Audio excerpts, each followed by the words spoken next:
এই দুটি মেয়ে যখন সুইমিং পুলে আটকে থাকা আংটি বের করছিল তখন ম্যানেজার সুইমিং পুলের দরজা বন্ধ করে চলে যায় এবং তারা সুইমিং পুলের ভিতরে একবারে ফেসে যায়। তারপর তারা বের হওয়ার জন্য পথ খুঁজতে থাকে এবং তখন একটি মেয়ে ছোট্ট একটি গর্ত দেখতে পায়, কিন্তু গর্তটির ভিতরে তাদের হাতও ঢুকছিল না।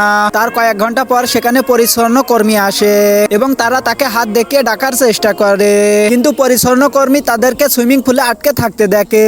কিন্তু সে তাদের ব্যাগ থেকে এটিএম কার্ড বের করে, কিন্তু দরজা খোলার বিনিময়ে এটিএম কার্ডের পিন চাই। তাই এই মেয়েটি রেগে গিয়ে ওই মহিলার কান কাছে আনতে বলে। তারপর যখনই এই মহিলা কান কাছে আনে তখনই এই মেয়েটি ধারালো কিছু তার কানে ঢুকিয়ে দেয়, যার ফলে সে খুব রেগে গিয়ে ক্লোরিন গ্যাস ছেড়ে দেয়, যার ফলে তারা দুজন নিঃশ্বাস নিতে পারে না। তারপর একটি মেয়ে কাপড় খুলে কোনো হালে লোহার জাল খুলে নেয়। তারপর সে জাল খুলে নিয়ে জোরে জোরে তারপরে সে তার খুলে নিয়ে খুব জোরে জোরে সুইমিং পুলের দরজা আঘাত করে এবং দরজাটি ভেঙে ফেলে। বন্ধুরা, তোমরা যদি এই ছবিটিকে মন থেকে ভালোবেসে থাকো তাহলে অবশ্যই ভিডিওতে একটি লাইক করে চ্যানেলটি সাবস্ক্রাইব করে দিবে।